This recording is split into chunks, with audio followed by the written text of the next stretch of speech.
Just 5 ছেকেণ্ডৰ ভিতৰত এনেকুৱা 10টা চিৰিয়েল সংখ্যাৰ যোগফল অতি সহজে উলিয়াব পাৰোঁ। জাষ্ট আটাইতকৈ সৰু যিটো সংখ্যা আছে সেইটো আমি কি কৰিম, তাৰ লগত 4 যোগ কৰি দিম, অৰ্থাৎ 82। ইয়াতে আটাইতকৈ সৰু সংখ্যা আছে কি 82।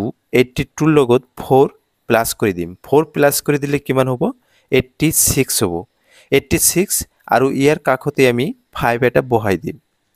5 বহাই দিলে এইখিনি যদি যোগ কৰা হয়, যোগ কৰিলে আমি কিমান পাম? 865। একেদৰে ইয়াতে 10টা সংখ্যা দিয়া আছে, অৰ্থাৎ প্ৰথম আটাইতকৈ সৰু যিটো সংখ্যা আছে এইটো হ'ল 165। তো ইয়াৰ লগত আমি কি কৰিম? 4 এটা যোগ কৰি দিম। 4 যোগ কৰাৰ পিছত কিমান হ'ব? 169 হ'ব। আৰু ইয়াৰ কাষতে আমি 5 এটা বহাই দিম। 5 বহাই দিলে এইখিনি হ'ল এই 10টা সংখ্যাৰ যোগফল। আপোনালোকে কমেণ্ট বক্সত জনাব এই 10টা সংখ্যা যোগ কৰিলে কিমান হ'ব।